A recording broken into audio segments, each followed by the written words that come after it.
Assalamualaikum warahmatullahi wabarakatuh. Bisarian.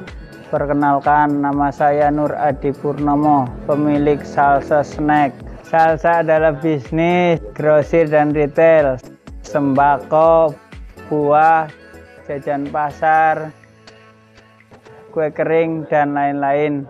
Kenapa saya memilih usaha ini? Karena usaha ini banyak dibutuhkan masyarakat. Insya Allah banyak yang tertarik. Terbukti di masa pandemi kita malah omset malah naik drastis, mungkin bisa sampai 3 kali lipat. Karena produk yang kita jual emang sangat dibutuhkan oleh masyarakat. Dengan usaha seperti ini saya bisa lebih banyak menolong orang, karyawan, produsen, dan konsumen, serta rekan bisnis yang emang kepengen bergabung dengan kita. Dan saya ingin usaha ini berkembang dengan secara syariat. Kita adakan di awal syarat masuk karyawan untuk akhwat pakai hijab yang syar'i, dan ikhwan wajib sholat 5 waktu tepat waktu dan tidak merokok.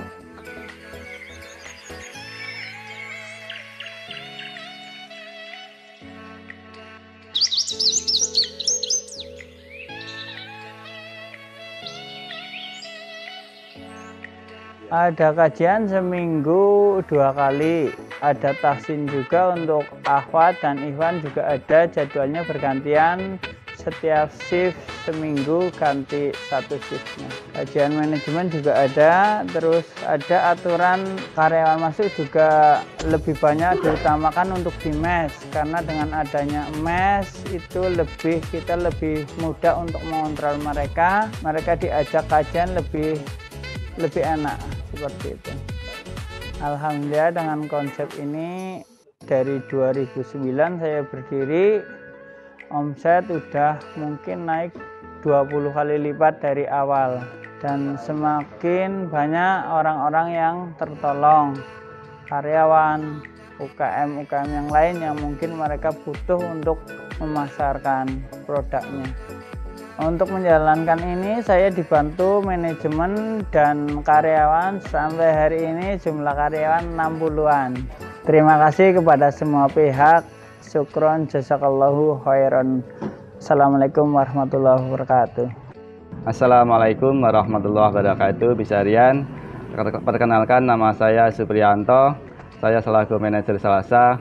Kemudian strategi bisnis yang sudah kami lakukan salah satunya menyiapkan tim IT untuk membuat desain promo online maupun offline. Kemudian menyiapkan tim customer care dan marketing, di mana customer care punya kewajiban untuk handle komplain, sehingga adanya masukan dan komplain dari customer akan sangat cepat untuk kita respon. Kemudian menyiapkan tim promosi yang kita buat promosi tiap pekanan, sehingga akan terus memberikan pelayanan terbaik kepada customer. Kemudian dari pelayanan pun kami terus tingkatkan, dan dalam program ke depan akan kami susun program yang lebih maksimal lagi. Bisar Syariah, di mana Bisar Syariah bisa menjadi salah satu jalur untuk kita mengembangkan bisnis tanpa harus bingung terkait permodalan. Dari bisnis Bisar Syariah tersebut muncul ide untuk kami mengembangkan, kedepannya memberikan kesempatan, membuka kesempatan seluas-luasnya kepada investor untuk bergabung dengan kami, membangun usaha yang islami, dan insya Allah bisa menjadi wasilah jariah, amal jariah buat investor. Apabila usaha ini dikembangkan dengan baik, dengan dasar islami, bisa menjadi jariah amal investor semua. Pada Bisarian semua, silahkan kami buka kesempatan untuk menjadi bagian dari pengembangan usaha bisnis grosir dan retail Salsa, menjadi bagian dari pengembangan ekonomi secara islami, dan menjadi bagian dari Bisar Syariah dalam mengembangkan bisnis-bisnis secara syariah, tanpa riba, tanpa gharar. Jazakallahu khairan. Wassalamualaikum warahmatullahi wabarakatuh.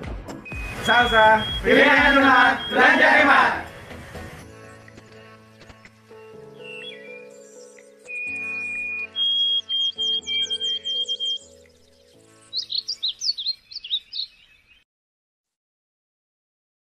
Nah, itu dia teman-teman Bisharian, salah satu bisnis yang telah dibuka melalui Bishare karena potensinya yang sangat baik, maka bisnis Salsa kemarin sukses terdanai dengan penuh melalui Bishare. Nah, buat teman-teman nih yang baru bergabung, saya ingin menyapa kembali, selamat datang di acara Bishare Tonight Show. Bishare Tonight Show merupakan acara rutin yang diselenggarakan oleh Bishare, di mana melalui Bishare Tonight Show, Bishare akan menghadirkan berbagai pembicara yang ahli di bidang finansial, investasi, dan juga bisnis. Nah, kali ini di acara Bishare Tonight Show pada malam hari ini, senang sekali saya, Rara, dapat kembali menyapa teman-teman Bisharian semua untuk memahami lebih dalam mengenai apa sih sebenarnya produk investasi produk investasi bisnis syariah di Bishare, dan juga yaitu produk terbaru Bishare, Sukuk, yang belum lama ini dibuka dan sangat cepat habisnya nih, ludes laris manis di platform Bishare. Nah, bagi teman-teman yang belum sempat berinvestasi pada saham bisnis syariah yang dibuka melalui Bishare, ataupun teman-teman Bisharian yang belum mengetahui apa itu produk Sukuk, kita akan kedatangan narasumber kita, yaitu Pak Awang Muda Satria selaku Dewan Pengawas Syariah dari Bishare. Halo Pak Awang Muda. Halo Mbak Rara. Assalamualaikum warahmatullahi wabarakatuh. Bagaimana Pak Awang, sudah siap nih menjelaskan kepada teman-teman Bisharian mengenai potensi seperti apa sih kontribusi teman-teman Bisharian di sini dalam kemajuan bisnis halal nih di Indonesia melalui investasi, dan juga mungkin banyak teman-teman nih di sini yang bergabung karena sudah tertarik nih mengenai seperti apa sih sebenarnya cara investasi investasi bisnis syariah, dan apa aja sih istilah-istilah yang perlu difahami bagi mereka untuk dapat bergabung menjadi investor produk Sukuk maupun saham bisnis syariah. Silakan, waktu dan tempat kami persilakan Pak Awang. Baik, terima kasih Mbak Rara. Suara saya jelas ya? Jelas Pak. Assalamualaikum warahmatullahi wabarakatuh. Bismillah walhamdulillah wassalatu wassalam. Bismillah walhamdulillah wassalatu wassalamu ala Rasulillah. Rabbi syrah li sadri wa yassir li amri wahlul 'uqdatam min lisani yafqahu qawli. Bapak-bapak dan ibu-ibu yang saya hormati, mungkin kurang ini ya, formal banget ya pakai bapak-bapak ibu-ibu. Tadi bahasanya apa Mbak Rara? Bizarian ya? Betul, Bisharian Pak Awang. Kayaknya belum terlalu syariah nih kalau Bizarian. Kalau saya biasanya tuh kalau kita kan dalam kajian syariah itu namanya jadi bizariin dan bizariat gitu ya. Seperti boleh Pak, khusus sesi ini nih jadi bizariin dan bizariat. Di sini kan ada yang wanita, ada yang laki-laki ya. Jadi ada bizariat. Betul. Nah, tadi kalau Mbak Rara bilang untuk apa tadi memaparkan ya, menjelaskan terkait dengan syariah equity crowdfunding ini, sepertinya saya lebih siap untuk berdialog dan berdiskusi kepada Bizariin dan Bizariat semua, karena saya lihat ini yang hadir ini sudah pasti para ahli-ahli juga gitu ya. Nah, jadi kita lebih kepada diskusi ya tentang apa sih itu securities crowdfunding ya, kenapa itu sekarang ada istilah crowdfunding kayaknya lagi ngetren gitu ya. Dan katanya potensinya juga bagus, sejauh mana sih potensinya gitu ya. Nah, itu nanti yang akan kita bicarakan. Dan ternyata juga dalam securities crowdfunding ini kadang banyak juga tuh pertanyaan investasi itu sendiri, investasi syariah itu boleh nggak? Kan bisa untung, bisa rugi, dan sebagainya. Permasalahan-permasalahan terkait itu ya. Nah, sehingga kayaknya menarik nih kalau kita bahas ya, apalagi bersama Bizariin dan Bizariat yang sepertinya sangat antusias untuk berdiskusi ya. Baiklah, mohon izin saya mau share slide dulu ya Mbak Rara ya. Silakan, sambil menunggu Pak Awang membagikan slide-nya nih, bagi teman-teman yang memiliki pertanyaan jangan ragu mengajukan pertanyaannya melalui kolom chat, nanti akan dijawab langsung ya oleh Pak Awang di akhir sesi ya Pak. Ya, saya pastikan akan kita terima pertanyaannya, tapi untuk menjawabnya tidak terjamin gitu ya, karena dalam nanti akan kita pilih nih ya jawabannya Pak. Oke, siap-siap, silakan Pak. Baiklah, oke, saya izin share dulu. Udah kelihatan slide-nya? Sudah, Sudah. Ya. Oke. Jadi intinya ketika kita bicara securities crowdfunding itu sebenarnya apa sih ya investasi syariah di securities crowdfunding itu? Apa itu securities crowdfunding dan mengapa? Ya. Nah, tapi sebelum kita masuk ke dalam dialog atau diskusi ini, saya ingin bertanya dulu kepada peserta yang hadir nih. Ya. Pertanyaannya boleh dijawab di kolom chat ya, Bizarian-Bizariat semua gitu ya. Jadi kajian nih Bizarian-Bizariat. Kalau saya katakan securities crowdfunding yang terlintas di dalam Bizarian-Bizariat yang hadir di sini ya, itu apa sih kalau dibilang securities crowdfunding? Itu yang terlintas apa? Boleh Oke, boleh nih teman-teman Bisyariin dan Bisyarian tulis pendapatnya nih. Apa sih yang menurut teman-teman securities crowdfunding? Oke, mungkin biar lebih seru kita bisa minta salah satu audiens ya menyalakan mic ya, Pak Awang ya. Mungkin boleh Pak Trimulato, boleh dong dinyalakan mic-nya Pak Tri. Menurut Pak Tri, securities crowdfunding itu apa sih? Oke, sepertinya belum bisa menyalakan Ya, ini mic ya, Mbak, Pak Tri. urunan dana. Oke, Crowdfunding itu urunan dana. katanya. Ya, tapi sekarang dikemas dalam bentuk investasi. Kalau biasanya kan urunan dana untuk kegiatan sosial. Saya lihat sekarang perkembangannya crowdfunding itu udah dalam bentuk investasi. Dalam bentuk investasi. Oke. Kalau tanya ya Pak Trimulato sendiri posisinya di sini sebagai investor inginnya atau sebagai nantinya penerbit di securities crowdfunding ini yang akan mendapatkan modal dari layanan urun dana? Karena sekarang belum ada usaha, jadi saya investor aja dulu. Oke. Jadi sudah berinvestasi di securities? Di-share sudah. Di-share udah. Yang di syariah? Yang di salah satu crowdfunding syariah juga udah. Oh, itu yang Bapak selama ini investasinya di securities crowdfunding konvensional atau syariah? Syariah. Oh, di syariah. Iya. Konvensional berarti enggak only syariah ya? Enggak. Syariah. Nanti kalau misalnya ada investasi yang secara konvensional lebih menguntungkan dari syariahnya, Pak Tri nggak tertarik untuk ke yang Tidak. Kalau saya yang penting syariah dulu deh. Masalah untungnya ya belakangan aja. Oke, terima kasih Pak Tri. Terima kasih. Ya. Terima kasih Pak Tri atas jawabannya. Ini sudah ada beberapa juga yang menjawab, Pak Awang. Ada Pak Zulfikar bilang urun dana, kemudian ada Pak Hanif juga urun dana, investasi yang aman katanya. Ada Pak Ahmad yang menyebutkan urun dana sebagai investasi apa nih? Wah, banyak nih jawabannya ya. Oke. Itu kita pertanyaan terkait securities crowdfunding ya.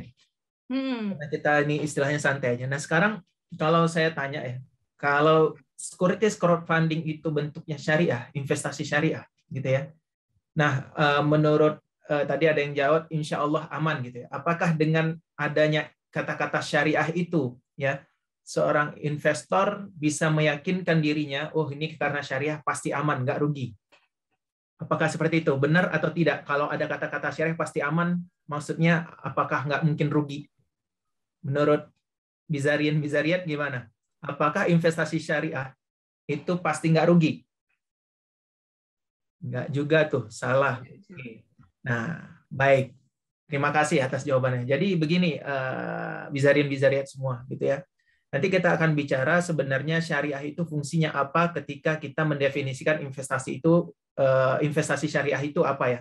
Tergantung nasib. Wah, ini sepertinya pembahasannya apa namanya kita bicara nanti takdir gitu ya. Takdir kalau nasibnya untung ya untung, rugi-rugi ya. Tapi seperti ini, saya ingin menjelaskan fungsi kata-kata syariah itu terhadap sebuah investasi. Karena kadang di luar sana, karena kita sering berinteraksi ya, dengan kadang ikut kajian juga sama ustadz-ustadz, karena kita belum ustadz, jadi kita ngaji ya mau ustadz juga gitu ya.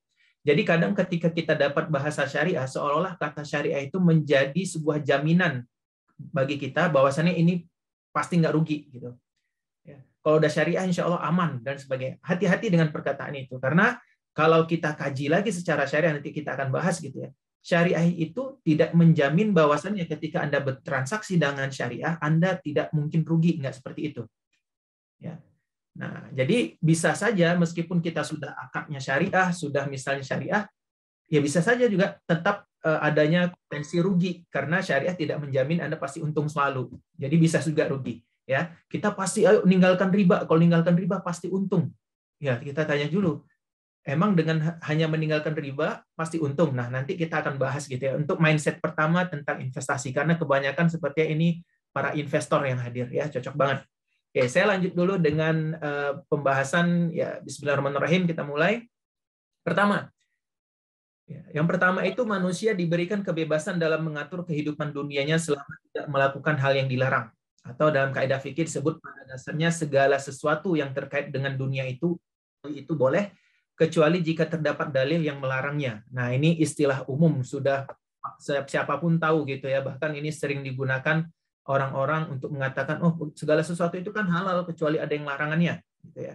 Nah, artinya apa? Dalam hal mengatur hal-hal yang sifatnya dunia kita, syariah itu sangat fleksibel gitu ya. Selama tidak ada hal yang dilarang dan atau kita tidak dapat menemukan hal yang dilarang di dalam sebuah perkara tersebut, maka dia boleh saja. Saya kasih contoh. Bapak Ibu Bizarian-Bizariat sini sebagai orang Indonesia kan sering makannya beras gitu ya. Makannya beras. Kalau saya tanya, ada nggak dalil spesifik yang membolehkan kita makan beras? Maka mau dicari kemanapun, nggak akan dapat dalil spesifik yang mengatakan beras itu boleh dimakan. Kan itu. Tetapi ya, yang dicari dalam hal makan atau makanan apapun, yang penting ada nggak larangan yang melarang kita itu atau dalil yang melarang kita makan beras? Nggak ada. Ya kalau nggak ada, berarti beras itu, makan nasi itu boleh meskipun tidak ada dalil spesifik yang menunjukkan itu boleh. Bisa dipahami ya, Bizarian-Bizariat semua ya. Misalnya saya makan nasi goreng. Udah makan nasi, nggak ada dalilnya, nasinya digoreng lagi. Nah, pertanyaannya, ada nggak dalil spesifik dalam syariah, nasi itu halal dimakan kalau digoreng? Kan nggak ada gitu ya. Jadi dalam hal perkara masalah duniawi ini, kita diberikan fleksibilitas oleh syariah untuk berinovasi, untuk apapun itu yang terkait duniawi itu, selama tidak ada larangan di dalamnya. Nah, dalam konteks ini, begitu juga ketika kita membangun sistem keuangan. Ya, ketika kita membangun sistem keuangan, maka pada dasarnya itu boleh selama tidak ada hal yang dilarang di dalamnya, maka lanjutkan. Makanya kalau kita lihat sejarah dari penerapan hukum-hukum syariat pada zaman Nabi ketika itu Nabi Muhammad ketika periode beliau itu mendakwakan sistem ekonomi hukum-hukum ekonomi syariah tersebut, kita dapatkan bahwasannya syariat tidak datang dengan sistem baru.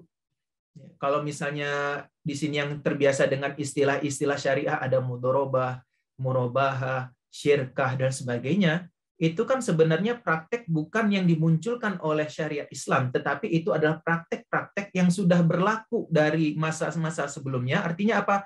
Orang ketika itu sudah melakukan mudharabah, sudah melakukan syirkah, sudah melakukan murabahah, meskipun ya, ketika itu belum ada aturannya.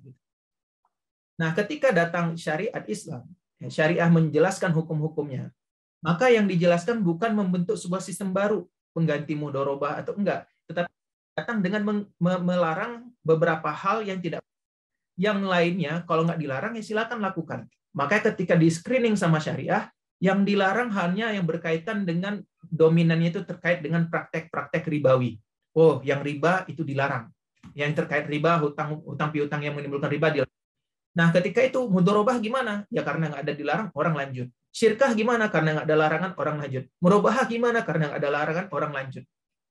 Ya. Nah, jadi artinya apa? Syariah itu fungsinya, jadi kalau kita baca tuh hukum-hukum syariah terkait dengan interaksi sesama manusia yang berkaitan dengan keuangan, itu banyak didominasi dengan permasalahan larangan-larangan. Apa itu riba, apa itu goror, apa itu maisir, dan sebagainya. Kemudian ketika ada berkembang sebuah sistem baru, ditanya, ini ada ribanya nggak? Ini ada ininya nggak? Nah, itu cara kerjanya fikih muamalah.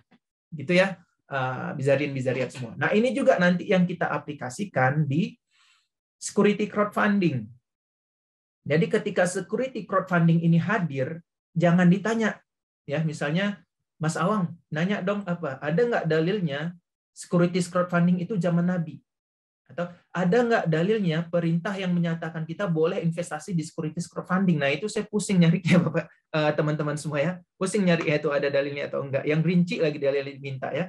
Nah, jadi mungkin secara dalil umum ada. Misalnya biasanya secara dalil umum orang mengatakan ada dalilnya masalah apa? Wa ta'awanu 'alal birri wat taqwa, dan tolong-menolonglah kamu dalam kebaikan dan takwa. Dan securities crowdfunding ini kan dia urun dana, saling tolong-menolong untuk hal-hal kebaikan. Salah satunya adalah membantu teman-teman UMKM untuk dapat modal gitu. Nah, ini kan kebaikan. Ya benar, itu secara dalil umum. Tetapi secara spesifik yang membentuk seperti securities crowdfunding ini ya tidak ada dalil spesifiknya. Artinya kalau nggak ada dalil spesifiknya boleh nggak? Ya tetap boleh gitu ya, selama tidak ada larangannya. Makanya tugas kita waktu itu adalah kita cari nih di securities crowdfunding ini apa aja sih yang terlarang, ada nggak hal-hal yang dilarang ya. Nah, kalau ada hal-hal yang dilarang, maka itu tidak diperbolehkan nih. Nanti kita kasih contohnya misalnya di dalam sistem keuangan itu ya secara umum kan nanti ada yang namanya seperti obligasi, deposito, yang mana itu berdasarkan akad-akad utang piutang yang memberikan keuntungan, yang mana itu termasuk dalam kategori riba. Nah, itu ini semua tuh ditolak semua dalam syariah, kemudian syariah datang dengan penggantinya. Tadi ada disebutkan sukuk dan sebagainya ya. Nah, itu akan diganti dengan hal tersebut ya. Nah, ini prinsipnya pertama. Jadi kalau misalnya teman-teman sekalian berbicara tentang hal-hal duniawi ya, kita tidak mengatakan ini pernah dipraktekkan nggak zaman Nabi, bukan itu pertanyaannya gitu ya. Tapi pertanyaannya, meskipun tidak dipraktekkan zaman Nabi, ada nggak hal-hal yang dilarang dalam hal tersebut? Jadi kalau ada orang yang mengatakan ini nggak boleh, dia harus membuktikan kenapa nggak boleh. Oh, ini ada ribanya, oh ada ini, ada ini. Nah, ketika dia menyimpulkan itu, dibuktikan dengan argumentasi yang kuat, nah oke, berarti itu nggak boleh.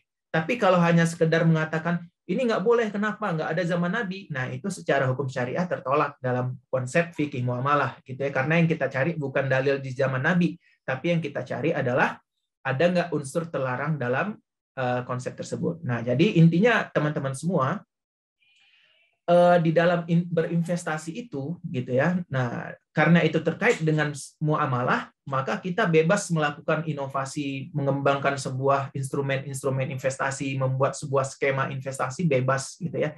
Dibebaskan oleh syariah. Selama kita tidak dalam mengembangkan tersebut tetap mematuhi ya, untuk terkait dengan larangan-larangan itu kita tidak sentuh. Nah, larangan ini kan kadang ada yang jelas gitu ya, teman-teman semua. Oh, ini jelas-jelas riba. Tapi ada yang perlu pemahaman, ini bentuknya riba atau enggak ketika skemanya begitu kompleks, ya. Nah, jadi teman-teman nggak usah ragu, meskipun nanti nggak ada dalilnya gitu ya, yang penting ada larangannya enggak gitu ya. Kalau nggak ada larangannya, lanjut. Ya, ini yang pertama. Konsep yang pertama harus kita pahami bersama, gitu ya. Oke. Selanjutnya, konsep kedua, manusia diberikan naluri untuk mendapatkan keuntungan. Ya. Jadi di sini pastinya yang sering hadir di sini suka berdoa gitu. Doanya apa? Saya yakin wahai Tuhan kami, berikanlah kami di dunia kebaikan dan di akhirat kebaikan, dan jauhilah kami dari azab api neraka. Artinya apa?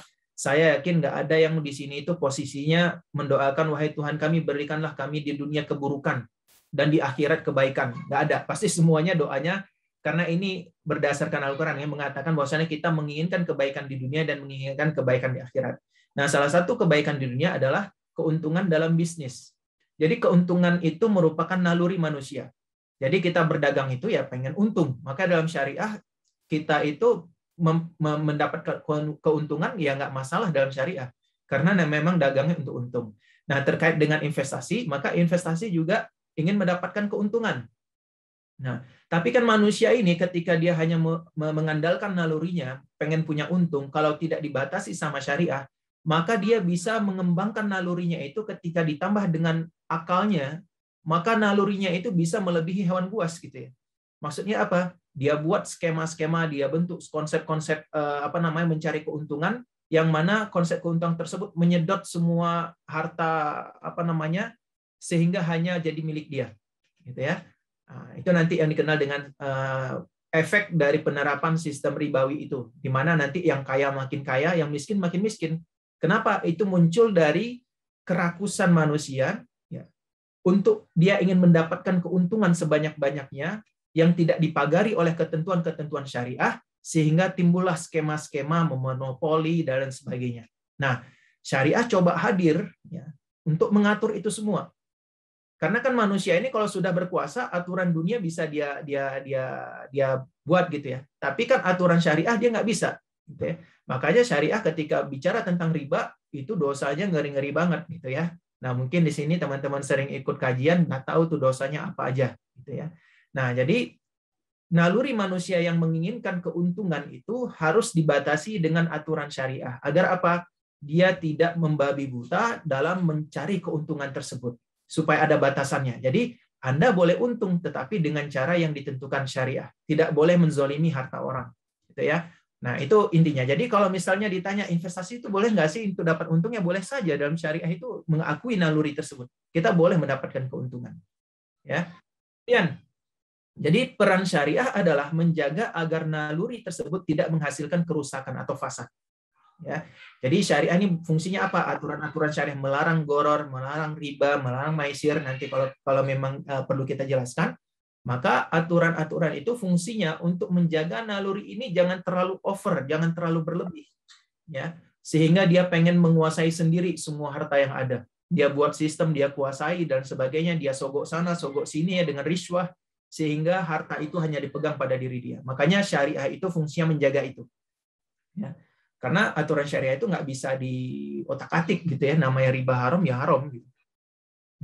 Hai orang-orang yang beriman, jangan kamu memakan harta-harta saudaramu dengan cara yang batil kecuali harta yang diperoleh dengan jalan dagang yang ada saling kerelaan di antara kamu. Ya, nah jadi ini aturan-aturan syariah secara umum bahwasannya kalau kita ingin mendapatkan sebuah keuntungan maka itu harus ridho dengan ridho. Ya, ridho dengan ridho tidak mengandung unsur kezaliman.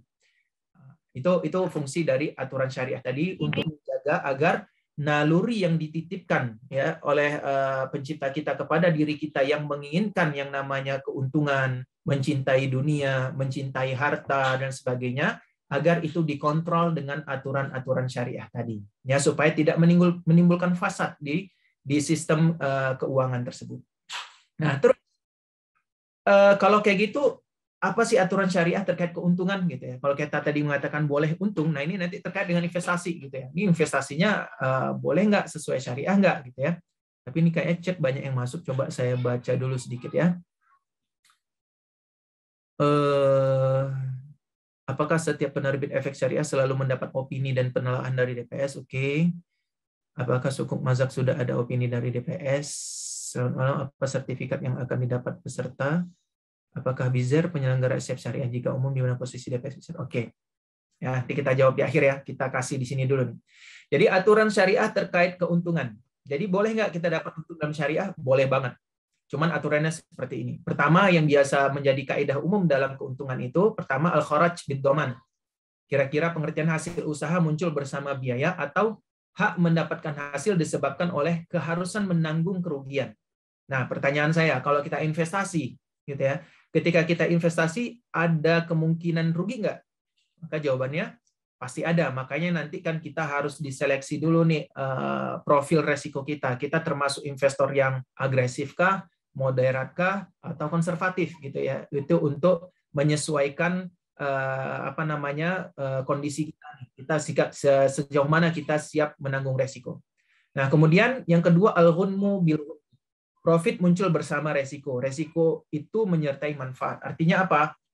Di sini menegaskan bahwasannya kita itu boleh untung, tetapi untung itu atas kalau kita berani menanggung kerugian atau kita itu bisa mendapatkan keuntungan atas hasil dari manfaat. Saya jelaskan seperti ini. Ini akan jelas kalau misalnya saya tanya tentang investasi ribawi. Saya mau tanya nih sama teman-teman semua gitu ya. Investasi ribawi menguntungkan atau tidak menurut teman-teman di sini? Investasi ribawi menurut teman-teman menguntungkan atau tidak? Tidak, Pak.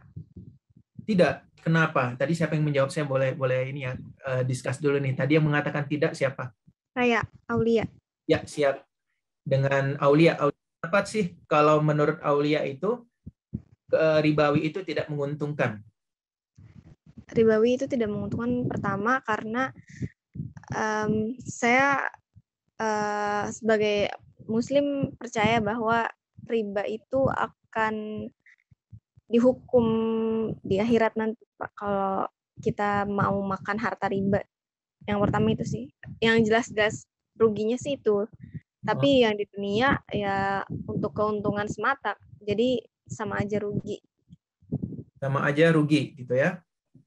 Oke, berarti kan melihat kalau misalnya secara perspektif kita lihat ke akhiratnya, berarti itu akan merugikan secara akhirat gitu ya.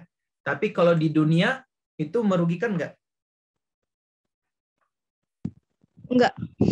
Nggak, menguntungkan gitu ya? Iya. Ya nggak apa-apa.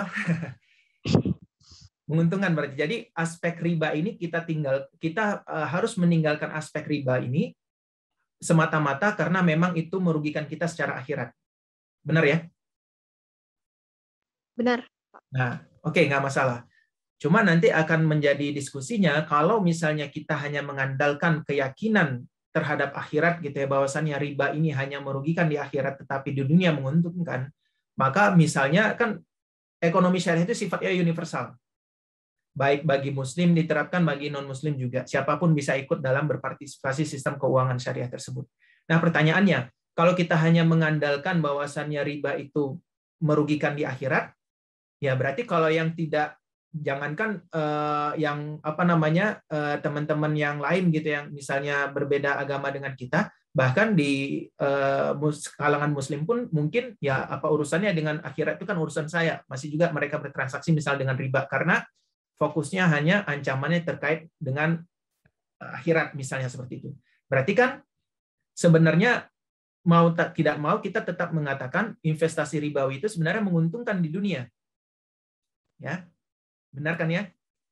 Mungkin ada dari teman-teman lain yang bisa mengatakan di dunia pun merugikan. Nah, saya pengen dengar jawaban dari situ tuh kalau ada tuh. Ada nggak yang bisa menjelaskan bahwasannya secara duniawi pun merugikan? Ada nggak yang punya pengalaman situ? Oh, saya dulu pernah ikut kajian nih. Dikatakan di dunia pun itu merugikan.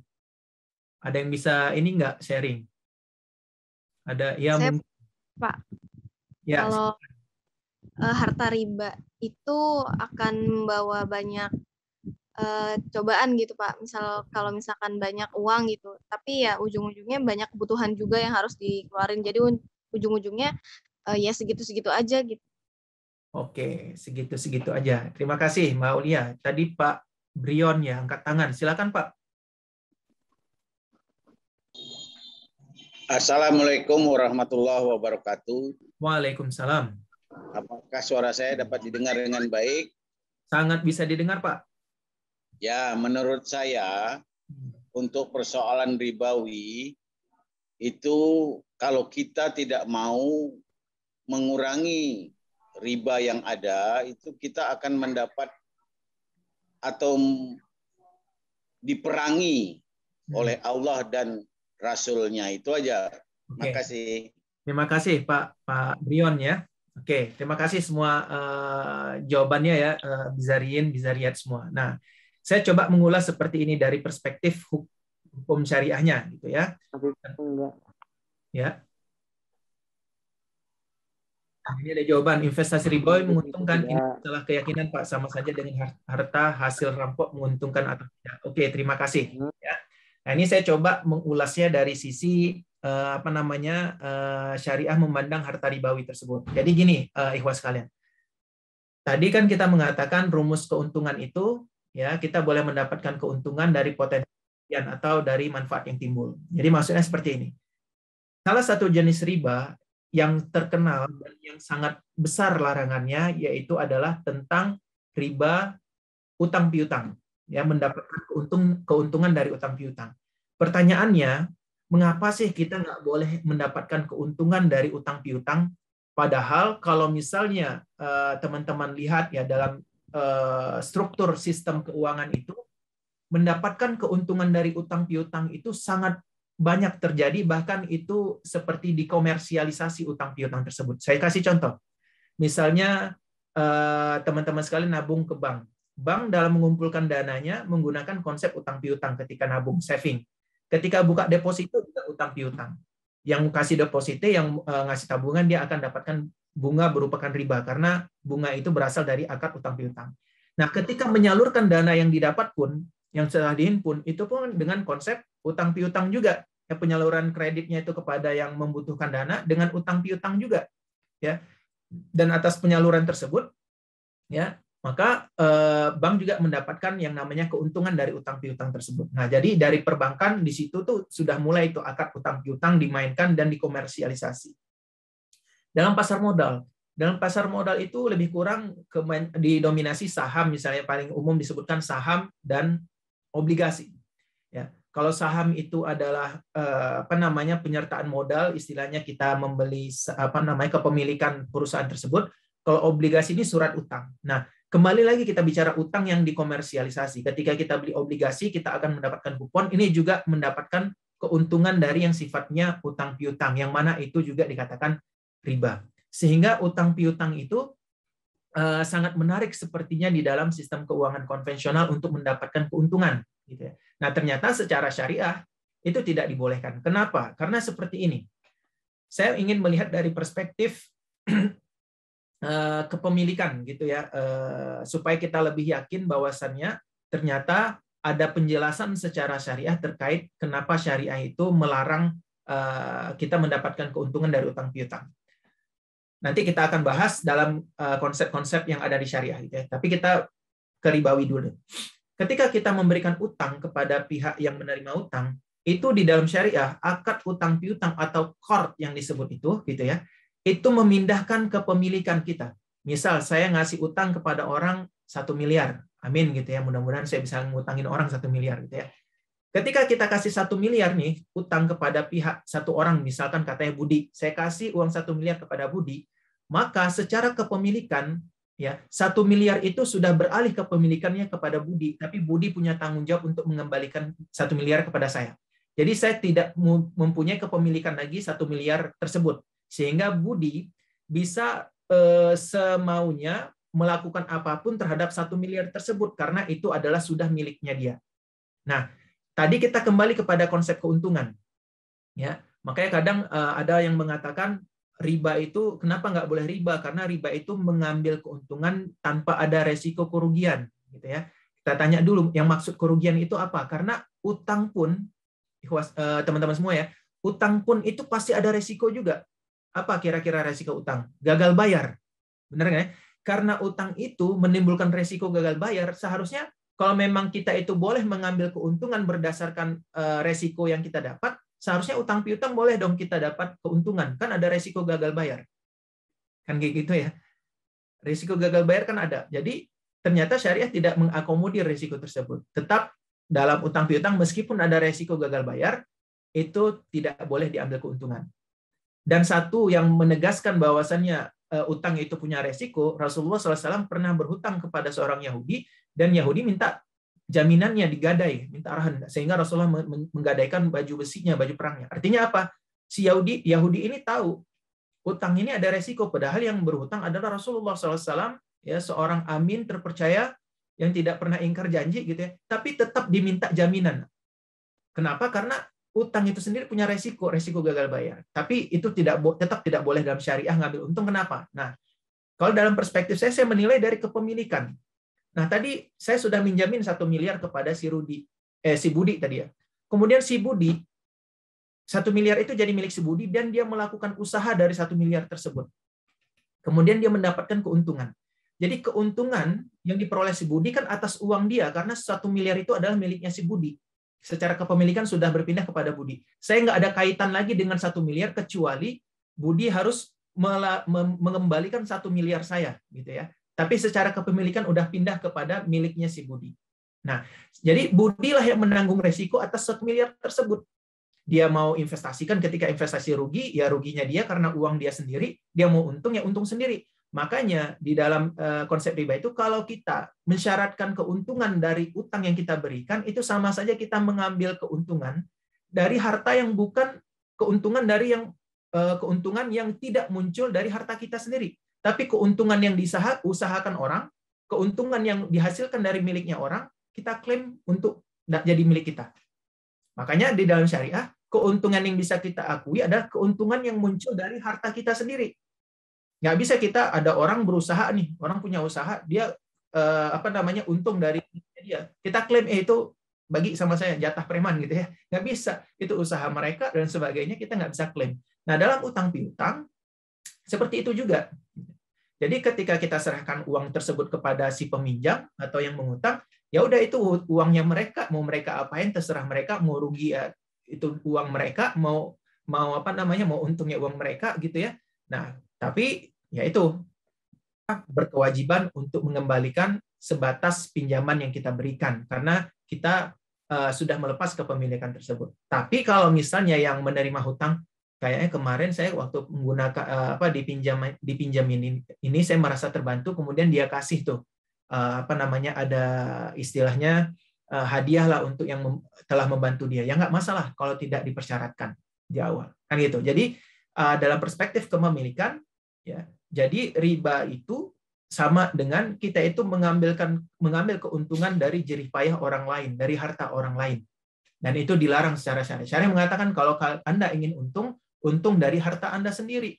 Nggak boleh dari harta orang lain gitu ya. Makanya lawannya nanti ketika kita bicara riba dalam konsep hukum, kan syariah membandingkan riba itu dengan jual beli. Ya, riba itu dibandingkan dengan jual beli. Kenapa jual beli diperbolehkan kita dapat keuntungan? Karena jual beli itu dari harta kita sendiri. Kita jual baju yang kita beli jadi milik kita jual, kita dapat marginnya, selisihnya. Ya keuntungan itu bisa kita klaim. Ya. Atau kita melakukan mudorobah. Ketika mudorobah nanti dalam skema sukuk yang kemarin yang diterbitkan sama Bizar itu menggunakan skema mudorobah gitu ya. Ketika misalnya Anda menyerahkan modal, ya. Nah, kemudian ketika Anda menyerahkan modal misalnya 100 juta, modal itu tidak berpindah ke pemilikannya. Artinya bukan jadi milik penerbit, itu tetap modal yang Anda miliki gitu ya.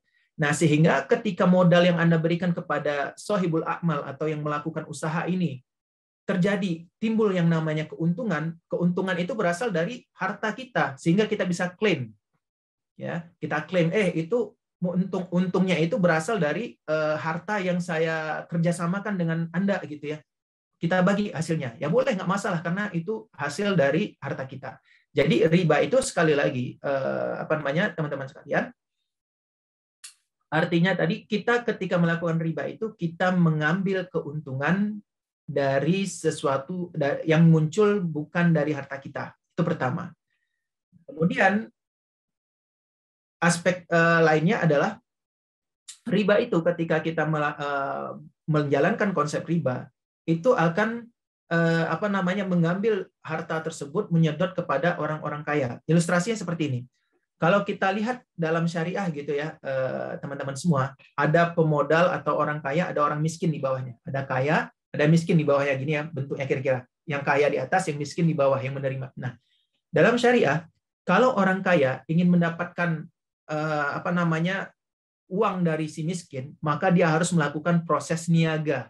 Niaga artinya apakah jual beli ataukah Anda melakukan kerjasama dengan orang miskin untuk mendapatkan keuntungan. Artinya apa? Anda harus melakukan akad-akad yang bentuknya tijarah untuk mendapatkan keuntungan dari mereka. Misalnya kita dagang gitu ya. Nah, itu konsepnya.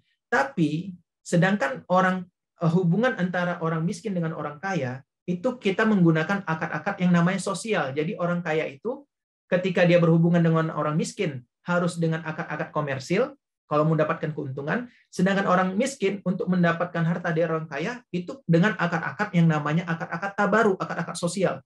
Maka orang kaya ketika mendapatkan keuntungan dari orang miskin dari hasil penjualan produk mereka, dari hasil bisnis mereka, maka mereka punya kewajiban untuk menyalurkan lewat akad-akad sosial kepada orang-orang miskin, sehingga harta itu terus berputar antara si kaya dengan miskin. Orang kaya dapat uang dari miskin dengan akad tijarah, orang miskin dapat uang dari orang kaya dengan akad-akad sosial.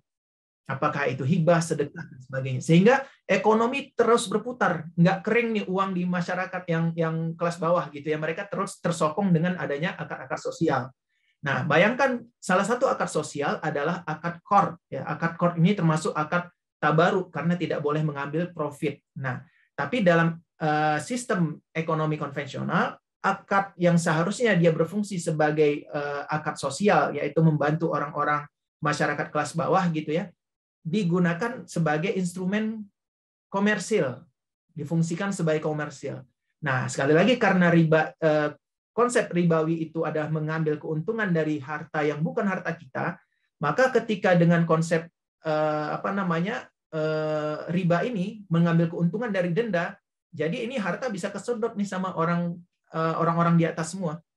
Makanya kalau udah kita bicara utang, semakin banyak utang yang kita lepas, kalau kita mau komersialisasi utang ya, semakin banyak utang yang kita lepas, ya makin banyak kita mendapatkan keuntungan gitu ya. Nah, sehingga makanya kalau kita menerapkan ekonomi syariah, nggak ada tuh yang namanya jebakan Batman ya, maksudnya debt trap gitu ya, penjebakan lewat hutang. Karena manusia itu ketika bisa mengkomersialisasi utang, dia punya potensi untuk menjebak orang itu dengan menggunakan utang. Ya. Tapi kalau misalnya utang itu tidak boleh dikomersialisasi, ya ngapain juga kita ngasih utang sama orang kita nggak untung gitu ya. Kecuali benar-benar dia butuh atau apa kita bantu. Ya udah saya utangin. Ya, karena kalau utang itu tidak bisa untung, orang kan mikir-mikir mau ngasih utang. Kalau nggak benar-benar membantu, ya ngapain juga nggak ada untungnya gitu ya. Nah, dan ya kira-kira melepas hutang itu apa, Pak? Kenapa? Maksudnya melepas hutang itu apa? Melepas hutang dalam konteks apa nih tadi? Yang tadi dikatakan bahwa jika kita makin banyak melepas hutang, maka makin untung. Gini. Ketika kita punya, ini mirip seperti apa? Gini. Ketika kita punya uang banyak gitu ya, kalau kita bisa mengkomersialisasi utang, artinya kita bisa dapat keuntungan dari utang, maka ngapain kita pegang uang tersebut, mendingan uang kita itu dalam tanda kutip kita titip ke orang, kita tinggal panen aja. Semakin banyak kita orang yang kita titip, semakin banyak kita akan dapat keuntungan. Benar kan ya? Tapi kerugian gimana? Ya kita udah pasti akan menagih tuh, menagih mana utang saya plus dengan bunga, utang saya plus dengan bunga. Gitu ya. Jadi resikonya cuman dia meminimalisir jangan sampai gagal bayar aja. Masalah bisnisnya apa semua ya nggak masalah, yang penting utang saya balikin plus dengan keuntungannya. Nah, jadi penyebaran semakin banyak uang yang disebarkan dia akan dapat. Makanya dalam perspektif syariah itu ketika Allah Subhanahu wa taala bicara tentang sistem sebuah sistem yang dibangun atas riba itu gimana bunyinya? Wa ma ataitum min riba liyarbu fi amwalin nas fala yarbu indallah. Apa-apa yang kamu berikan kepada riba kepada manusia gitu ya, liyarbu fi amwalin nas, supaya konsep riba itu bisa menggerakkan, istilahnya kalau dalam tafsir istilah bebasnya saya bisa mengatakan apa yang kita terapkan dalam sebuah sistem ekonomi dalam yang sifatnya ribawi supaya ekonomi itu bertumbuh dan berkembang melalui sistem riba itu fala yarbu indallah. Tapi Allah di sini mengatakan itu tidak akan bisa berkembang indallah, menurut Allah. Jadi kalau ada orang yang bisa mengatakan tadi, makanya tadi saya mengatakan menurut Anda ribawi itu menguntungkan atau tidak. Kalau ada yang mengatakan tidak menguntungkan, berarti kita sudah bisa menyamakan frekuensi kita menurut Allah. Karena Allah mengatakan di sini bukan fala yarbu indannas, tidak akan menguntungkan menurut manusia, tapi Allah mengatakan fala yarbu indallah, maka itu tidak akan mungkin menguntungkan menurut Allah. Jadi dalam perspektif Allah, meskipun dianggap oleh manusia liyarbu fi amwalin nas, supaya harta manusia itu bertumbuh gitu ya, bagi Allah tidak. Bagi Allah itu tidak akan bertumbuh. Ya. Nah, jadi ketika kita bisa membuat sebuah argumentasi bahwasanya kita mengatakan apa yang dilakukan dalam sistem keuangan ribawi yang dianggap bisa menumbuhkan harta manusia, padahal tidak bisa menurut Allah, ketika kita bisa membuktikan itu, kita sudah bisa mendapatkan sebuah alasan dalam perspektif Allah itu, mengapa sih Allah mengatakan itu tidak berkembang, padahal dalam perspektif manusia ketika menjalankan konteks ribawi itu, mereka menganggap itu pasti berkembang gitu. Makanya ketika diharamkan riba gitu, orang bertanya, kenapa diharamkan riba? Ya, innamal bai'u mithlu riba, sebenarnya jual beli itu sama aja dengan riba katanya. Kan kayak gitu ya. Jadi ketika kita mendapatkan alasan tersebut, kita udah sama nih, bisa mengetahui nih rahasia kenapa Allah mengatakan tidak akan berkembang dalam perspektif Allah gitu ya. Nah, itu kan rahasia. Di situ Allah rahasiakan, maksudnya menurut Allah kenapa tuh nggak berkembang? Itu rahasia. Nah, rahasia itu perlu dibongkar. Dibongkar itu apakah hanya karena itu nanti efeknya di akhirat, atau karena tadi ayat itu mengatakan liyarbu fi amwalin nas, berarti tujuannya ini yang Allah sampaikan adalah memang tidak akan berkembang di harta manusia. Jadi sistem ribawi itu tidak akan mengembangkan harta manusia menurut Allah. Nah, itu pertanyaannya kenapa? Ya, kenapa? Nah, itu yang perlu kita jawab gitu ya. Nah, itu menarik. Tapi sebagai gantinya Allah justru mengatakan ganti supaya harta itu berkembang, bukan justru dengan jual beli, tapi wama ataitum min zakatin turiduna wajhallah faulaika humul mudhifun. Jadi kalau kita ingin mengembangkan sebuah perekonomian itu justru bukan dengan jual beli. Di sini disebutkan sebagai ganti adalah zakat. Kalau dalam perspektif hukum, ya, dalam perspektif hukum, syariah itu menggandeng riba itu dengan jual beli. Fa'ahallallahu al-bai'a wa harrama riba. Allah menghalalkan jual beli dan mengharamkan riba. Ini dalam perspektif hukum. Jadi kalau kita hanya masuk dalam perspektif hukum, oh saya menghindarkan riba, saya berjual beli, ya itu kita berbicara ya udah itu halal, itu haram. Tapi kalau kita bicara pengembangan harta, justru riba itu, atau kita bicara growth, ya kita bicara pertumbuhan atau pengembangan harta, justru riba itu sering dikaitkan dengan sedekah dan zakat. Nah ini menarik nih, teman-teman semua. Ya ini semua nanti akan masuk keturunan produk kita nanti ya. Justru menariknya tadi, kalau kita bicara aspek hukum aja halal haram, ya udah riba itu haram, jual beli halal gitu ya. Dan sampai situ aja. Tapi ketika syariat berbicara tentang pengembangan harta, ya, tentang menumbuhkan harta, justru riba itu di-compare dengan sedekah dan zakat.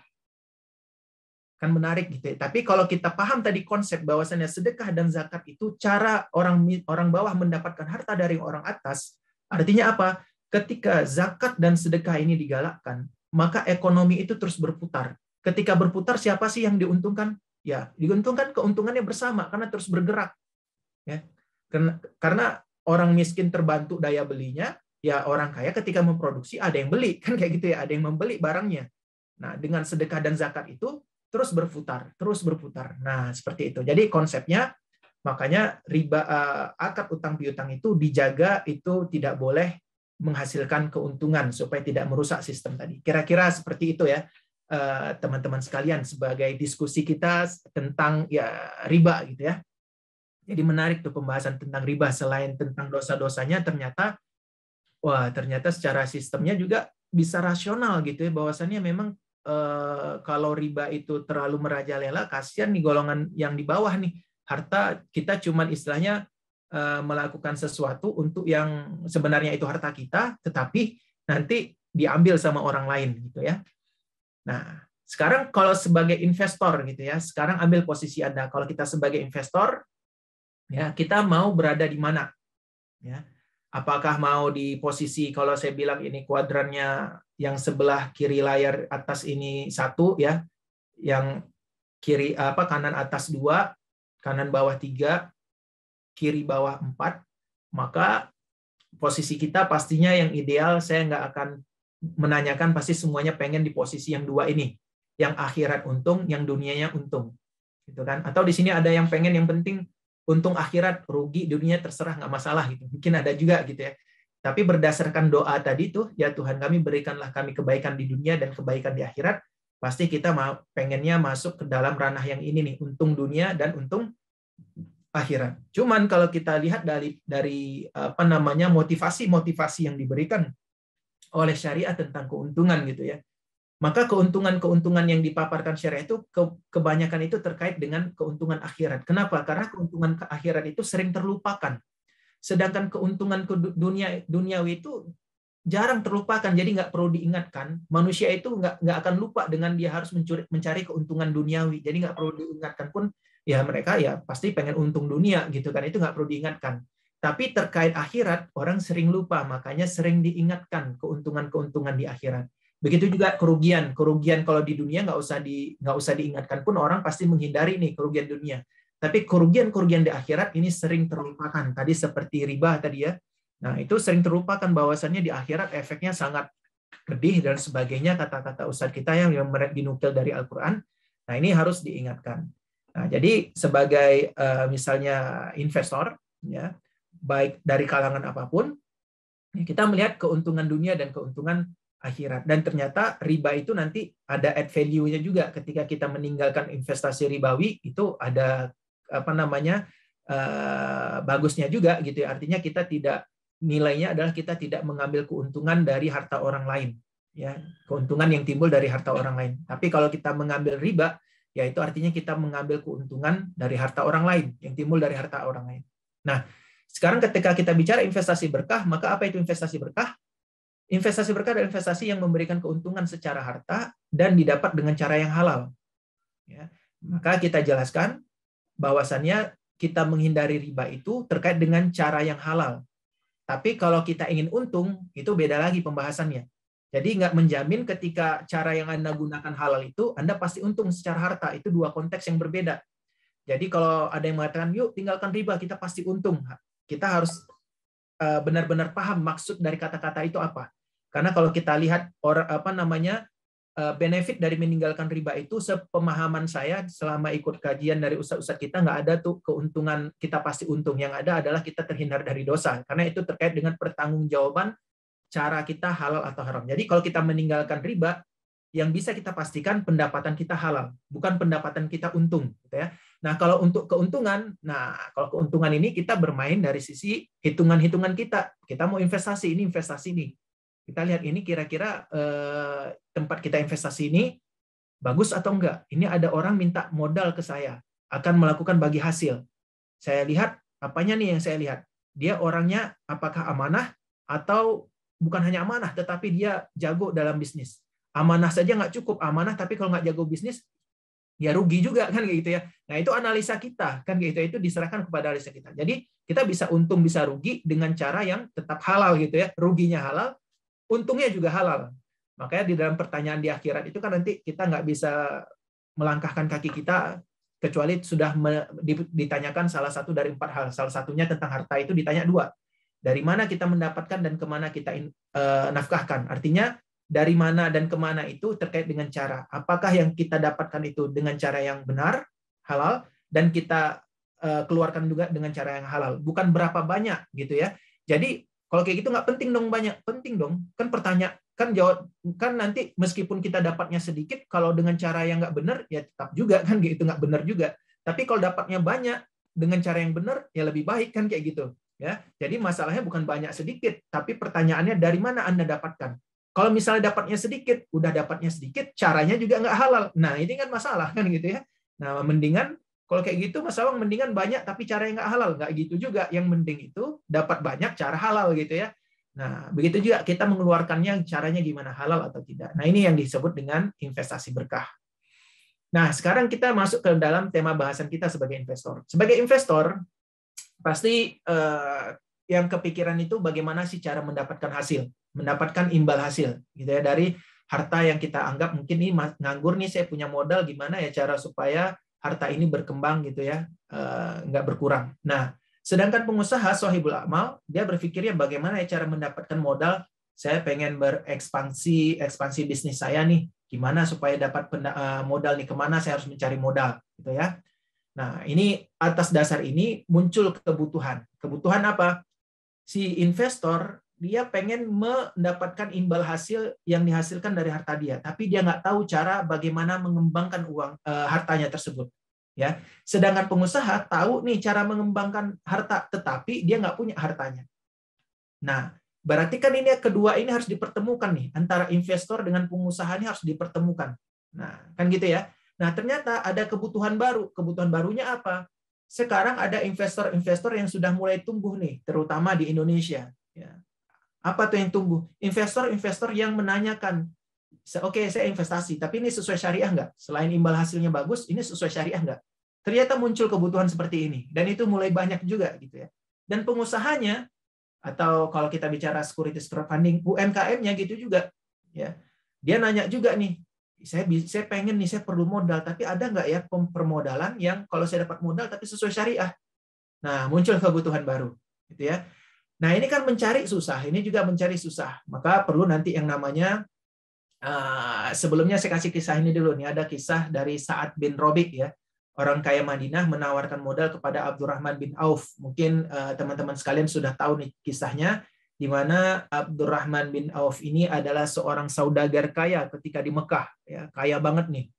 Nah, ketika itu, ketika terjadi masalah di Mekah, dia pengen hijrah ke Madinah, diperbolehkan dia hijrah ke Madinah, tetapi dengan syarat harta-harta yang dia miliki, yang dia dapat di Mekah, itu harus ditinggalkan di Mekah. Nggak boleh dia hijrah dengan membawa hartanya.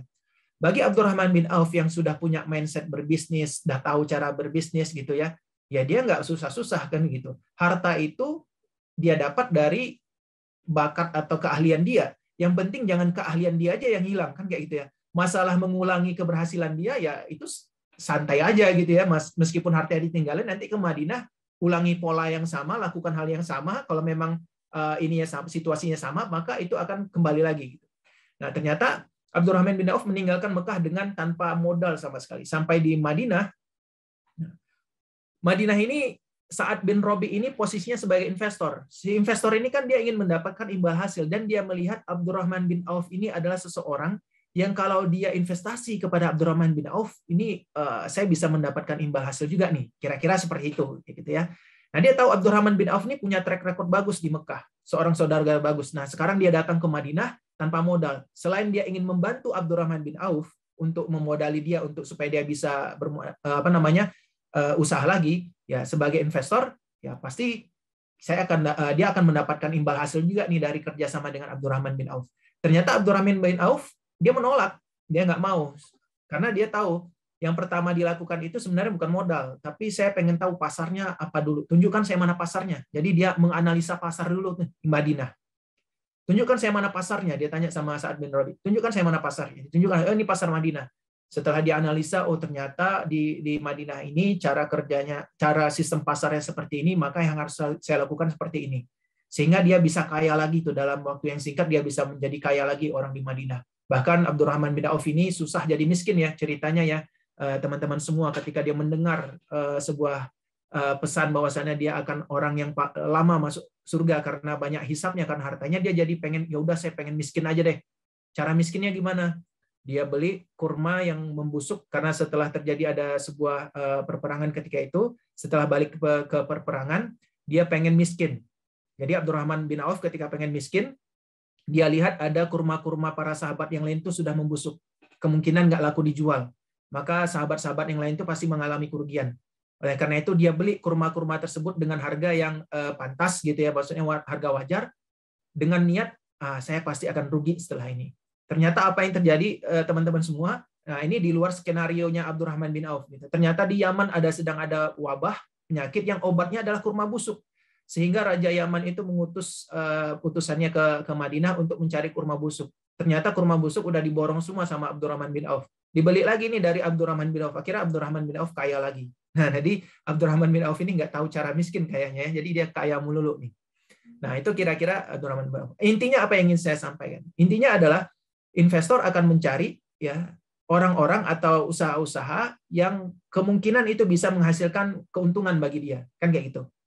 Ya, nggak mungkin nih kalau misalnya yang belum terjamin, istilahnya ini masih bisa rugi, potensinya besar, kita mau investasi di sana. Saya kira nggak ada investor kecuali dalam hal dia memang pengen membantu ya, Anda mau untung atau mau rugi terserah, yang penting saya bantu. Tapi dalam konteks kita misalnya berinvestasi, ya pasti kita akan menilai ya ini sebenarnya layak nggak kita untuk investasi. Nah, akhirnya ini singkat cerita securities crowdfunding nih ya. Akhirnya muncullah perantara gitu atau wakil. Ya, yang nanti ini dilakukan oleh kalau di sini namanya Bizar ya, Bizar.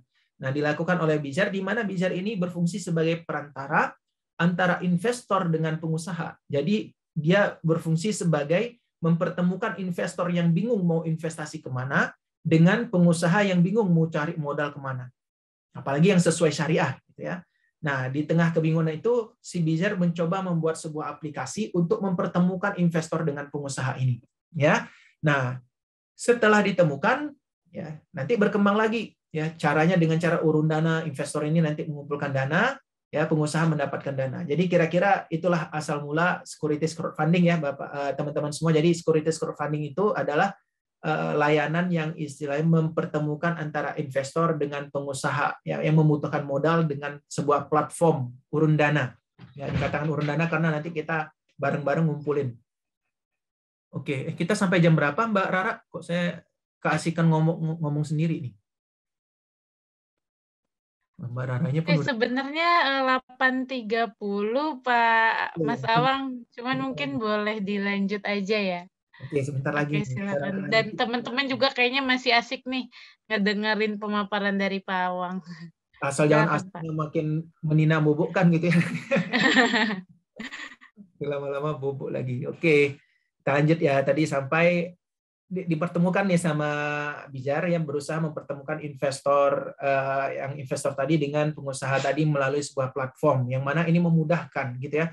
Karena investor dari manapun kalau kita dulu terbatas dengan domisili ya, pemodal yang ada di istilahnya kalau yang kecil-kecil ya, pemodal yang ada di, saya orang Aceh, yang di Aceh hanya bisa memodali usaha-usaha di Aceh karena mereka bertemunya kan tatap muka, yang tahu seperti itu. Nggak tahu dia ternyata di daerah Jawa sana banyak nih usaha-usaha yang bisa dimodalin. Jadi kalau dulu saya sekolah di Medan ya, teman-teman semua pengalaman saya ketika sekolah di Medan, kalau kita pergi nih ke pasar-pasar di Medan, mereka itu sangat suka dengan orang-orang Aceh gitu ya. Kalau kita tanya kenapa suka dengan pedagang Aceh? Karena orang Aceh itu, anggapan mereka tanda kutip ya, orang Aceh itu banyak duit tapi nggak tahu cara nggak tahu mau menempatkan dananya kemana. Jadi mereka pasti royal banget kalau belanja gitu. Jadi kalau udah orang Aceh datang itu pasti belanjanya banyak-banyak banget.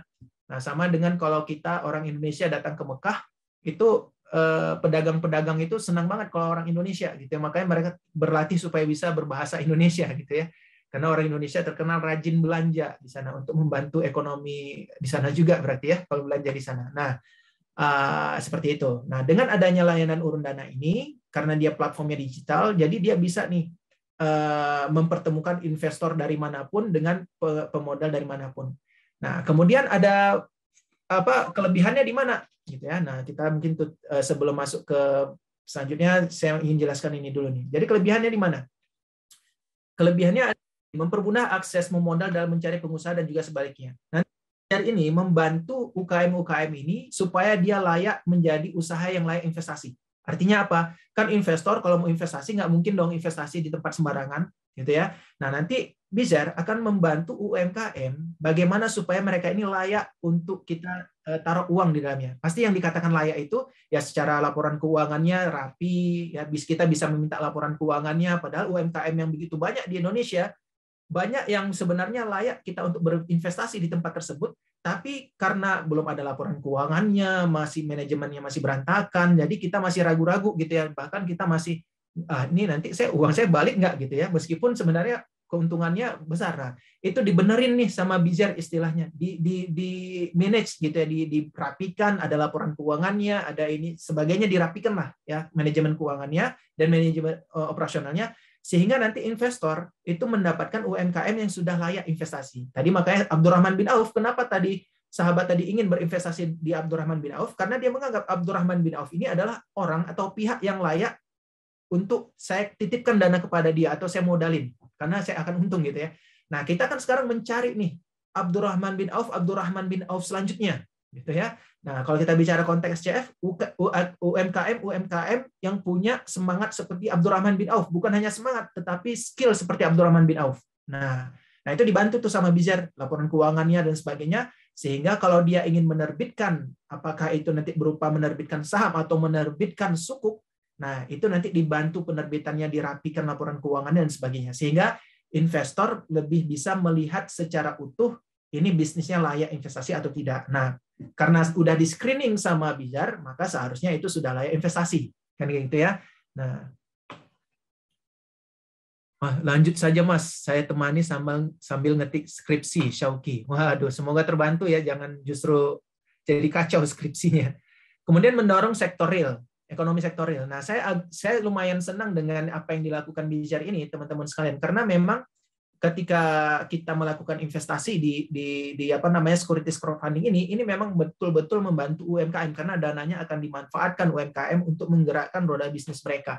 Ya, jadi teman-teman juga berpartisipasi dalam membantu UMKM untuk mereka itu mendapatkan modal-modal, menciptakan investor-investor baru. Dengan ada securities crowdfunding ini, kalau dulu kita bicara investor itu kalau punya uang gede banget ya. Ternyata sekarang dengan uang yang mulai dari kecil-kecil pun kita sudah menjadi investor baru gitu ya. Membantu UMKM menjadi usaha yang layak investasi. Nah, tadi dengan adanya securities crowdfunding itu ya UMKM dibantu nih membenahi laporan keuangan mereka dan sebagainya sehingga mereka bisa mendapatkan modal dari para investor. Kemudian salah satu strategi diversifikasi instrumen investasi. Jadi mungkin di sini sebagai investor saya yakin ya teman-teman semua punya pengalaman dalam berinvestasi. Mungkin ada yang berinvestasi di saham atau di sukuk yang di sifatnya pasar modal. Nah, sekarang ada dibuka pasar baru. Pasar baru artinya apa? Ya securities crowdfunding ya. Anda bisa berinvestasi di sini juga. Cuma nanti ada beberapa perbedaan. Kalau misalnya di securities crowdfunding sahamnya bisa sih dibuka secondary market ya, pasar sekundernya, tapi setahu saya di Bizar belum buka ya Mbak Rara ya untuk pasar sekundernya ya. Jadi kita masih bisa beli saham. Kalau saham itu kan kita mendapatkan keuntungan dari dividen. Kalau udah ada pasar sekundernya, kita bisa mendapatkan dari capital gain-nya. Nah, karena masih baru ada pasar non sekundernya, ya, pasar utamanya, maka kita masih bisa dapat kalau dari saham itu atau equity-nya itu kita mendapat dari dividennya bagi hasilnya. Oke. Salah satu, kemudian keberkahan. Nah, apalagi kalau misalnya Anda investasi di yang syariah, maka tadi Anda akan mendapatkan keberkahan dalam arti yang sangat luas. Keberkahan itu bisa ketika investasi di syariah, tadi ada yang menyampaikan kalau kita investasi syariah, kita juga akan dibantu mudah-mudahan nggak sakit dan sebagainya, karena dana yang kita makan berkah gitu ya. Nah, dan sebagainya. Itu keberkahan dalam pengertian yang sangat luas. Nah, kalau dari sisi produknya, tadi ada yang bertanya tentang, nanti sambil bertanya aja saya jelaskan secara singkat saja. Intinya, dalam proses kalau dia bentuknya equity crowdfunding atau ekuitas yang bersifat kita katakanlah saham gitu ya, maka posisinya investor dengan penerbit itu, yaitu tadi kalau bisa kita bilang ini UMKM-nya, ini bentuk akadnya adalah syirkah musahamah. Syirkah musahamah itu apa? Kongsi modal. Kita bermusahamah, kita menggabungkan modal kita bersyirkah dengan, kita bekerja sama dalam bentuk modal kepada penerbit. Ya. Nah, fungsi penyelenggara di sini dia adalah sebagai wakil, atau dia juga memberikan jasa kepada penerbit dan juga memberikan jasa kepada investor. Jasanya berupa apa ya? Mempertemukan mereka. Maka nanti penyelenggara dapat yang namanya ujroh atau fee, gitu ya. Nah, tadi ada yang bertanya penerbit gimana ya? Kalau penerbit ini nanti ada dua, ada yang declare syariah, artinya apa? Ketika ada di penerbit nih UMKM datang ke Bizar, saya pengen nerbitin saham di Bizar gitu ya. Maka akan tanya, Anda di anggaran dasarnya declare nggak, mengakui nggak Anda ini adalah syariah? Oh iya, kalau dia syariah maka harus ada DPS-nya gitu ya. Kemudian kalau dia ada DPS-nya, maka nanti Bizar tidak akan melakukan screening lagi karena DPS-nya yang akan men-screening UMKM tersebut. Nah, tapi kalau dia tidak mengatakan sebagai usaha syariah, maka dia nggak diwajibkan ada DPS, tapi ada proses screening yang akan dilakukan oleh Bizar terkait dengan UMKM tersebut. Jadi nanti Bizar yang akan melakukan proses screeningnya, gitu ya. Nah, kalau penyelenggara ini oke ya, penyelenggara mengoperasikan layanan urun dana, akad antara pengguna jasa urun dana adalah ijarah. Jadi ijarah. Jadi kalau ijarah nanti dia akan dapat fee dari investor dan juga akan dapat fee dari penerbit terkait dengan jasa yang diselenggarakan. Atau ini bisa berupa sukuk nantinya. Nah, kalau sukuk itu kalau misalnya tadi saham, nah ini saham yang hati-hati ya. Kemarin kita sempat ketika saya sosialisasi kepada penerbit yang ingin menerbitkan sahamnya di securities crowdfunding, satu pesan saya ya, mereka harus bisa paham konsekuensi dari menerbitkan saham. Apa itu maksudnya Anda menerbitkan saham gitu ya. Nah, saham itu artinya kita melepaskan kepemilikan. Kemarin itu ada beberapa diskusi lah ya, bukan di Bizar gitu. Ada yang menanyakan kalau misalnya saya ingin melepas saham saya 70% untuk mendapatkan dana sekian, boleh nggak? Ya boleh-boleh saja, tapi Anda harus tahu konsekuensinya kan kayak gitu. Apalagi yang sifatnya seperti securities crowdfunding ini yang maksimal pendanaannya adalah 10 miliar, kalau misalnya nilai dari usaha dia itu dia terbitkan 70% hanya 2 miliar gitu ya. Ada investor yang suka nih dengan bisnis Anda, dia taruh nih dana 2 miliar, maka dia menguasai sahamnya 70%, maka perusahaan itu seperti udah di UMKM itu udah jadi bukan milik dia lagi karena dia bukan pemilik modal yang paling banyak kan gitu ya. Akhirnya yang punya modal 70% ini bisa mengambil alih itu nanti usahanya dia. Jadi dia harus paham, kalau saya menerbitkan saham, konsekuensinya apa? Oh, berarti saya melepas kepemilikan. Kalau saya melepaskan kepemilikan 70%, berarti saya menjadi 30%. Dan 70% itu kalau misalnya dalam securities crowdfunding hanya 1 miliar, 2 miliar, masih ada tuh orang-orang yang sanggup langsung invest 2 miliar misalnya gitu ya. Dia udah dapat tuh usaha tersebut 70% dia miliki. Nah, dia punya kuasa yang lebih besar gitu kan. Nah, itu harus kita edukasi. Dan kadang penerbit ada juga yang menganggap ketika menerbitkan menerbitkan di usaha crowdfunding ini menganggap seperti menerbitkan dalam crowdfunding lainnya seperti peer-to-peer lending. Nah, itu kan berbeda lagi. Jadi kita harus memahami skema-skemanya.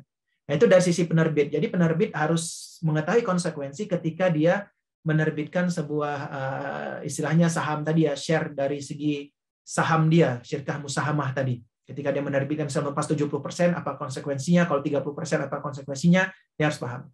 Nah, alternatif kedua, kalau dia tidak pengen men-share kepemilikannya, maka dia bisa menerbitkan sukuk. Nah, kalau dalam konvensionalnya itu ekuitas yang bersifat utang, gitu ya. Nah, ekuitas bersifat utang itu ya istilah dalam tanda kutipnya obligasi lah. Terbitin surat utang gitu ya. Nah, kemudian dibeli sama investor utangnya, nanti akan ada kuponnya. Nah, dalam syariah kan nggak boleh mendapatkan keuntungan dari yang namanya utang, maka dibuatlah skemanya berdasarkan akad-akad yang memperbolehkan mendapatkan keuntungan. Makanya dalam sukuk itu banyak banget tuh, tergantung skema-skemanya, ada mudharabah, ada sukuk ijaroh, ada sukuk dan lain sebagainya. 823. Oke. Jadi ada sukuk gitu. Jadi sukuk itu intinya adalah bukan surat utang gitu ya, tapi dia adalah berdasarkan skema.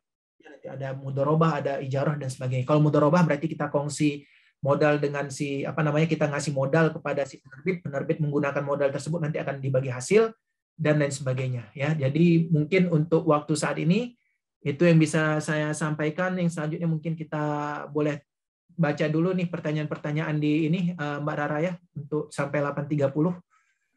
Mudah-mudahan di hari Jumat. Oke, siap. Sudah dari sekian banyak pertanyaan nih yang masuk di kolom chat, karena waktunya terbatas, kita akan pilih 3 pertanyaan ya, Mas Awang, yaitu yang pertama ada dari Pak Gus Fionil. Akadnya harus terpisah setiap penawaran atau ada akad yang general dalam bentuk apa? Silakan Mas Awang. Oke, nanti setiap penerbit itu akan ada perjanjian terpisah ya. Setiap penerbit itu ada perjanjiannya dengan setiap penerbit. Nah, kalau misalnya dia terkait dengan syirkah musahamah, itu karena skemanya tidak berbeda, paling yang berbeda-beda itu nanti berapa persen dia melepas kepemilikannya itu aja sih. Kalau terkait dengan sukuk, nah sukuk itu nanti juga pisah-pisah tuh, masing-masing penerbit ada perjanjiannya tuh. Nah, kalau dengan pemodal itu biasanya kan kalau teman-teman nanti masuk ke aplikasinya menandatangani perjanjian dulu gitu ya. Nah, itu masing-masing akan tanda tangan dengan perjanjian tersebut. Nah, kira-kira gitu. Jadi masing-masing ada perjanjiannya ya. Apalagi kalau sukuk macam-macam. Cuman selama ini yang masih digunakan ada sukuk mudharabah ya, belum ada yang lain. Gitu. Oke, semoga sudah cukup jelas ya Pak Gus Fionil. Selanjutnya ada pertanyaan dari Pak Rizky Pratomo. Apakah investasi syariah lebih baik dari investasi konvensional? Serta bagaimana perkembangan investasi syariah buat generasi milenial? Bagaimana nih Mas Awang? Baik itu relatif ya, baik kita mau lihat dari sisi apa. Kalau misalnya kita orang yang memang benar-benar syariah, maka itu udah seperti harga mati gitu ya, pasti investasi syariah lebih baik, mau gimana pun pasti lebih baik gitu. Nah, kan seperti itu. Tapi ketika kita lihat dalam kacamata rasional gitu ya, apakah investasi syariah lebih baik daripada konvensional? Nah, itu nanti variabelnya ya tergantung Anda pakai produk apa dulu dan Anda investasinya di mana dulu kan gitu ya. Yang menyelenggarakan siapa dulu gitu ya. Bukan otomatis ketika dia meletakkan embel-embel syariah sudah pasti lebih baik, enggak juga. Jadi kita harus bisa menganalisa produk-produk tersebut. Oh, saya investasi di sini di saham sifatnya syariah dengan saham sifatnya konvensional. Ya, kalau misalnya saham, lihat perusahaannya gimana dulu, kan kayak gitu ya. Nah, jadi yang menentukan itu bukan karena syariah atau konvensional ya, tapi bisnis perusahaannya gimana dulu, kan kayak gitu. Nah, kemudian kalau misalnya reksadana saham syariah dengan reksadana saham konvensional, karena ini adalah kumpulan saham, nah di sini mungkin baru kelihatan efeknya. Kalau reksadana saham syariah, pasti nanti dominan investasinya tidak ada di lembaga keuangan ribawi, yang mana itu merupakan penggerak utama dari segi saham-saham di konvensional, ya lembaga keuangan yang ribawi. Nah, kalau di syariah kan itu nggak bisa. Nah, di situ nanti positif dan negatifnya. Tapi dalam sisi syariah nanti bisa ke dalam instrumen-instrumen yang lain. Nah, jadi tergantung kita lihat dari sisi mananya sih. Tapi kalau sebagai investor yang pasti ya kita lihat kan mana imbal hasil yang lebih menguntungkan. Nah, kalau kita punya mindset syariah, tinggal hitung-hitung aja. Ini konvensional, misal imbal hasilnya 7%. Yang syariah 6%. Masa gara-gara 1% saya ngambil yang nggak syariah gitu ya.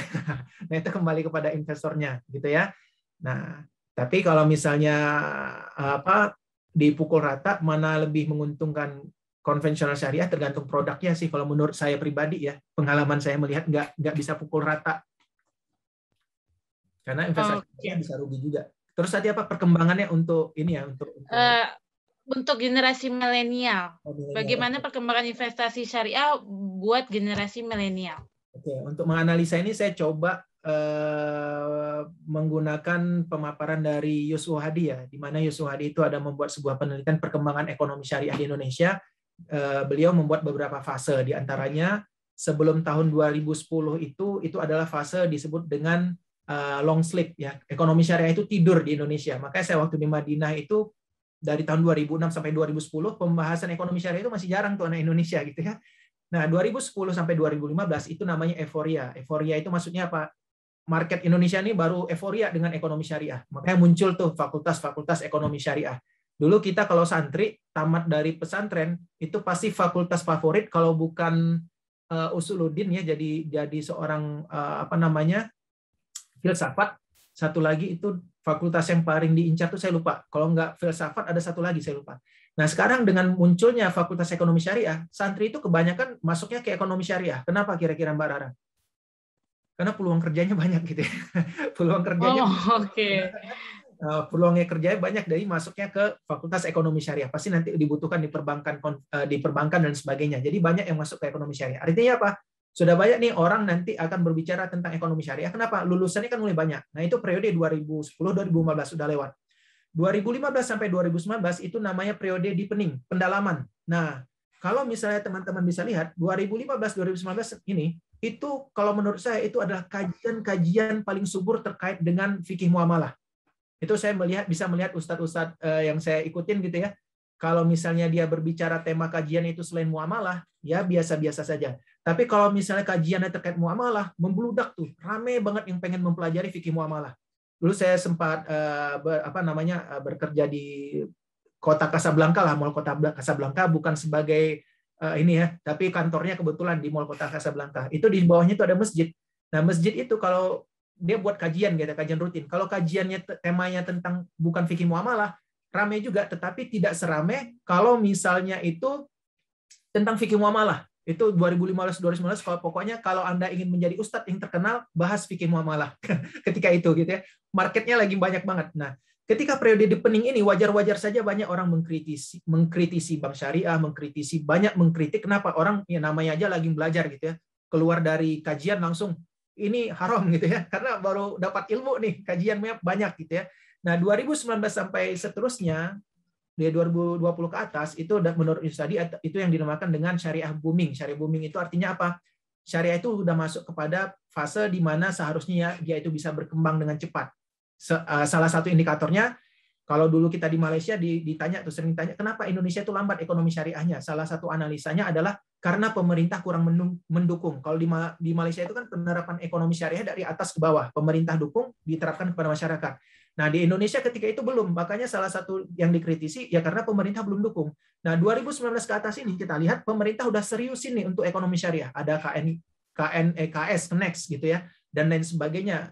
Dan sangat masif literasi tentang ekonomi syariah di 2020 ini. Jadi seharusnya dengan itu, ya dengan analisa tersebut saya sangat setuju bahwasannya periode-periode ke depan ini syariah booming ini memang kalau kita lihat lifestyle sudah ngikut. Banyak sekarang orang-orang yang dulu kalau kita lihat agak susah mencari orang-orang berhijab gitu ya. Nah, sekarang banyak orang berhijab. Cuman menariknya di Indonesia ini, kenapa Indonesia menjadi pusat lifestyle kayak pertanyaannya kan gitu. Ternyata Indonesia itu sangat inspiratif. Kenapa? Kalau di luar sana model hijab tuh mungkin cuma satu doang gitu ya. Cuman Indonesia yang bisa menerbitkan 99 tutorial berhijab.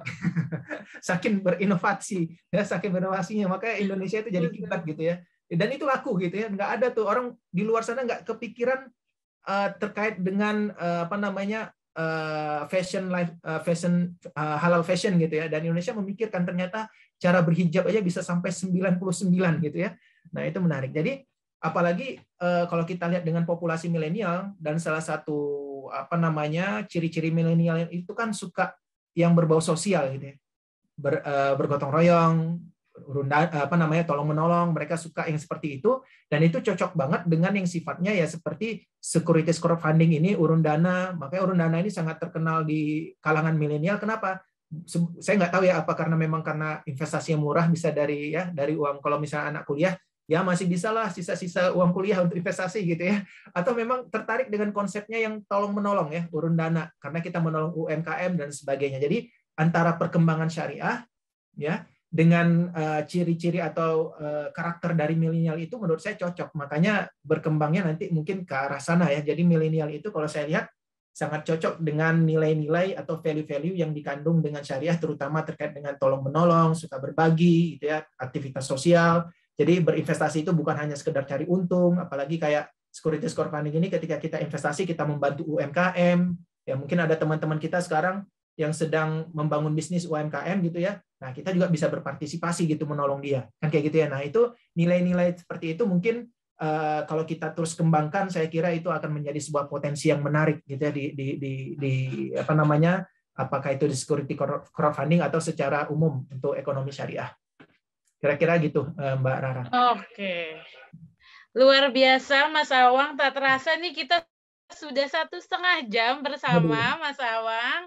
Terima kasih nih, banyak ucapan terima kasih dari audiens kita pada malam hari ini. Pemaparannya sangat insightful nih, sangat bermanfaat nih Pak Awang. Semoga lain kali Mas Awang bisa berbagi ilmu lagi nih ya Mas Awang melalui BeShare Tonight Show. Nah, Rara ingin mengingatkan lagi seperti betul. Hati-hati Nanti loh, mungkin teman-teman bisa busuk ya. Nanti teman-teman bisa menyapa lagi Mas Awang mungkin melalui Instagram Live ya Mas Awang ya. Siap. Atau mungkin nanti bisa dinantikan podcastnya BeShare bersama Mas Awang ya Mas.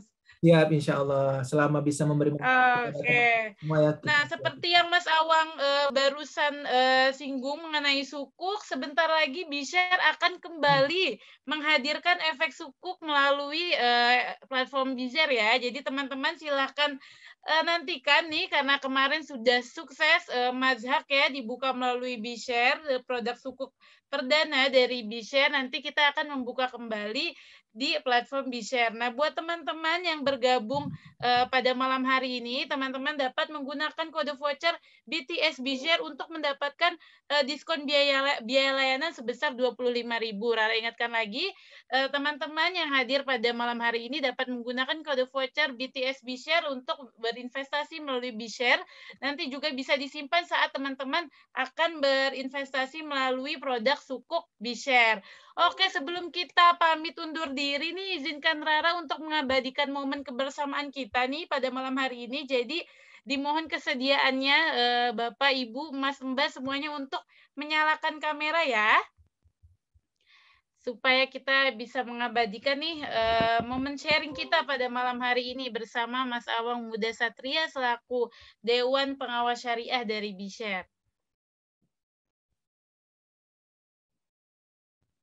Oke, sudah nyala semua. Dalam hitungan 1, 2, 3. Boleh sekali lagi ya. Bagi bapak-bapak yang belum menyalakan kamera. 1, 2, 3. Oke, terima kasih banyak Bapak Ibu atas kesempatannya pada malam hari ini, atas waktunya sudah bersedia nih sharing dan diskusi bareng bersama Mas Awang Muda ya, sangat menarik. Semoga kita dapat bertemu lagi di kesempatan lain. Akhir kata, mohon maaf jika ada salah kata dari saya sebagai MC maupun Mas Awang Muda sebagai narasumber kita pada malam hari ini. Sehat-sehat selalu, sukses selalu, sampai jumpa lagi. Wassalamualaikum warahmatullahi wabarakatuh. Waalaikumsalam warahmatullahi wabarakatuh. Waalaikumsalam.